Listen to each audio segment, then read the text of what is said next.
Bonjour à tous et bienvenue dans Vue d'Europe.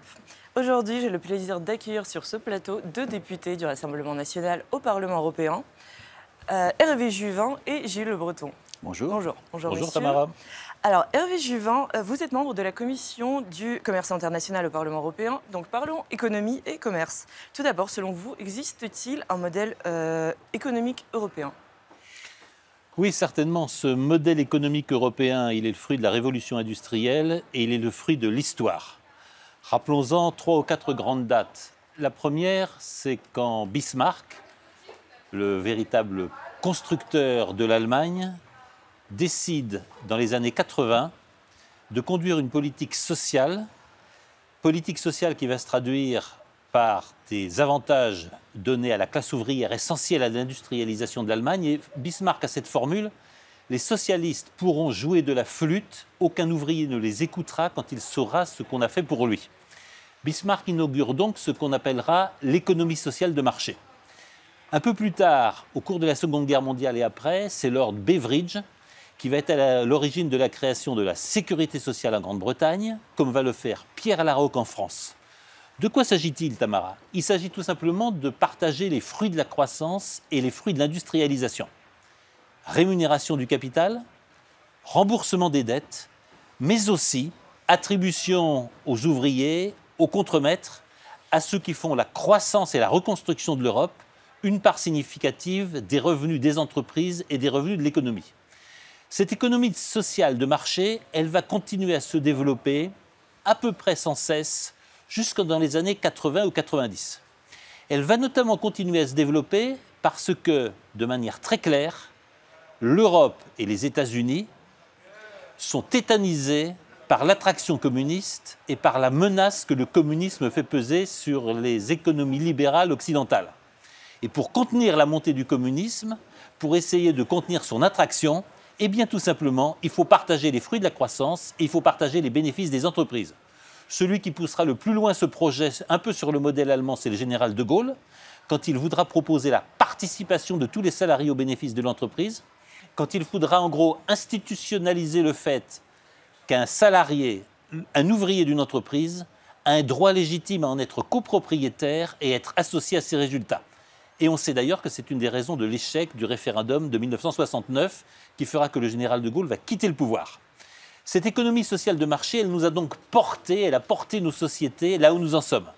Avec, il faut bien le dire, une immense classe moyenne, avec un niveau de vie en constante progression pour tous, et avec cette certitude paisible des décennies passées, chaque parent sait que ses enfants vont vivre mieux que lui. C'est ce qui vient de s'arrêter, et c'est ce qui marque le grand tournant des sociétés européennes depuis les années 80 et 90. Et donc aujourd'hui, cette économie sociale de marché, qu'est-ce qu'elle devient ? Alors aujourd'hui, cette économie sociale de marché, elle est en panne. Elle continue à coûter beaucoup. Elle coûte en dette, elle coûte en dépenses publiques, elle coûte en taux de prélèvement, mais elle ne fonctionne plus. Elle ne fonctionne plus pour plusieurs raisons. D'abord, nous avons complètement quitté l'économie concurrentielle, l'économie ouverte qui était la nôtre. Il faut bien considérer que nous sommes entrés dans ce qu'on appellerait volontiers un capitalisme absolu, où le capital a non seulement le pouvoir, mais il a tous les pouvoirs. Par exemple, les investisseurs peuvent dénoncer les lois d'un pays quand elles s'opposent au rendement du capital. Par exemple, les investisseurs peuvent paralyser des législations en faveur de l'environnement si elles enfreignent le rendement du capital. Bref, le capital a pris le pouvoir. Le capital décide lui-même des taux d'impôt qu'il paie. On le voit en France avec le fait que les multinationales choisissent l'impôt qu'elles paient et le scandale McKinsey en est une preuve supplémentaire. Et l'on voit bien que le capital et l'entreprise font la loi. Autre chose s'est déroulée de très grande importance. C'est tout simplement que nous ne sommes plus dans une économie concurrentielle, nous sommes dans une économie d'oligopole et de monopole. Le marché mondial de l'alimentation est tenu par 4 groupes. Le marché mondial de l'énergie est tenu par pas beaucoup plus que 4 ou 5 groupes. Dans tous les domaines, on assistera à une concentration qui est l'inverse même de la concurrence et du marché. Comment ne pas citer l'exemple des GAFAM ?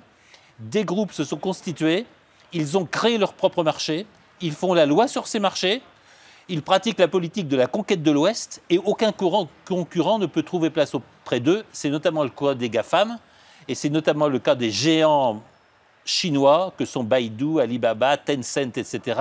Nous sommes quasiment devant des monopoles qui décident des prix, qui sont propriétaires de leurs clients et auxquels ne s'applique en aucun cas le mot économie de marché. Ce qui se passe dans des économies comme celle-là, c'est évidemment qu'il n'y a plus de distribution des revenus.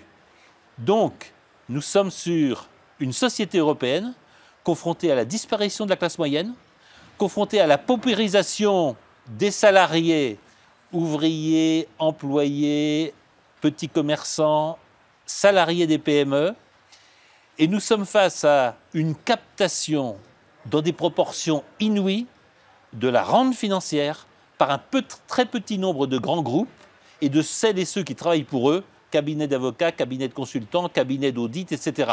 En gros, le monde du capital a pris le pouvoir, le petit nombre de serviteurs du capital bénéficie de tous les avantages d'une société qui est en train de se décomposer parce qu'elle détruit sa classe moyenne à grande vitesse.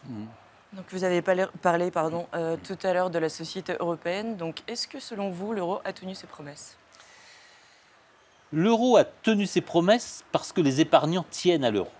C'est le grand constat de ces dernières années. Les épargnants français, les épargnants italiens, les épargnants espagnols ont finalement plus confiance dans l'euro géré par la Banque centrale européenne pour assurer la survie de leurs économies et faire que ce qu'ils ont épargné puisse faire face aux échéances de leurs vieux jours et puisse être transmis à leurs enfants et à leurs petits-enfants. C'est en grande partie une illusion, Tabara. Le grand problème de l'euro, c'est que depuis quelques années, sans jamais employer le mot, nous faisons de la création monétaire dans des conditions jamais vues auparavant. Nous créons année après année des milliards d'euros qui ne sont fondés sur rien, sinon sans la fuite en avant, l'économie ne marche plus que par la vitesse acquise, et cette vitesse acquise, le moteur, c'est la création monétaire sans cesse, sans limite et sans débat démocratique. À terme, quelle peut en être l'issue? Tout va bien, Madame la Marquise, tout va bien tant qu'on continue à émettre de la monnaie. Tout va bien tant qu'on peut continuer à financer la dette, parce qu'aujourd'hui les taux d'intérêt sont maintenus artificiellement bas à peu près à zéro.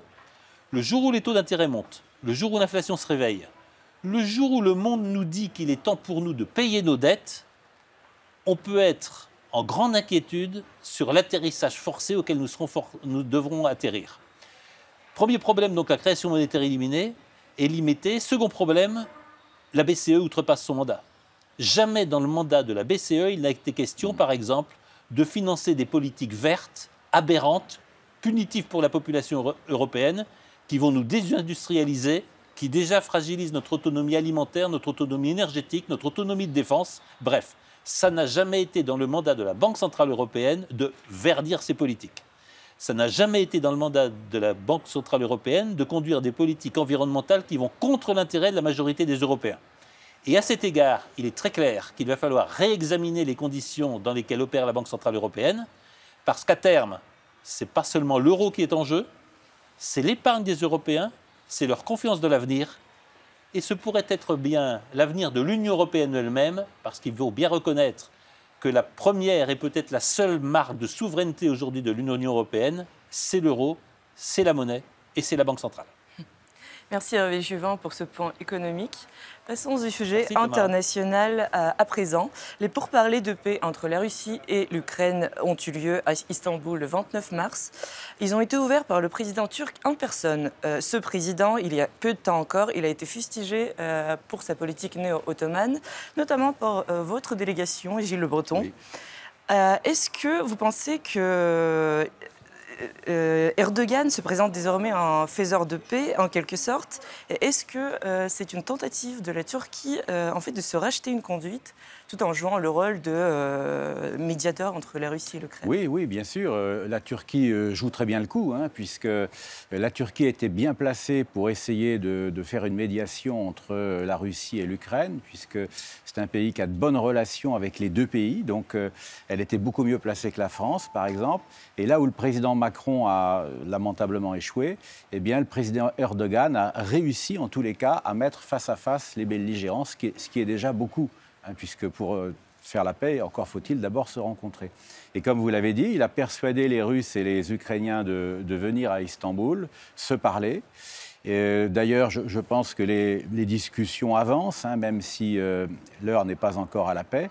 Et Erdogan, pour marquer la situation, est venu personnellement pour ouvrir les débats. Et donc, incontestablement, il a marqué un point. L'Union européenne avait de très mauvaises relations avec la Turquie, et à juste titre. On pouvait lui reprocher beaucoup de choses, beaucoup de violations des droits de l'homme en Turquie, le chantage migratoire exercé contre l'Union européenne, et puis également des tentatives de recréer l'Empire ottoman avec beaucoup de signes d'agressivité. Eh bien, tout ça, maintenant, est un petit peu mis sous le boisseau parce qu'on a conscience que la Turquie est la mieux placée pour aider l'Ukraine et la Russie à faire la paix. Donc incontestablement, c'est un recentrage, c'est ce que Renaud Girard appelle un recentrage diplomatique, qui est assez réussi, il faut bien le dire. Mais est-ce que malgré ce recentrage, la Turquie reste quand même dangereuse pour l'Union européenne ?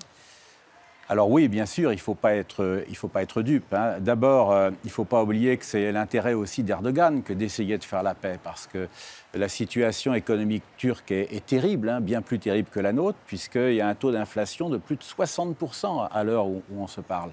Et c'est lié justement à la crise ukrainienne, puisque la Turquie importait, comme beaucoup de pays, le blé ukrainien, importait le gaz russe, et la guerre, évidemment, chamboule tout ce jeu qui était savamment dosé. Donc c'est son intérêt. Mais c'est un pays qui reste dangereux, puisque Erdogan n'a évidemment pas renoncé à son rêve de recréer un empire turc.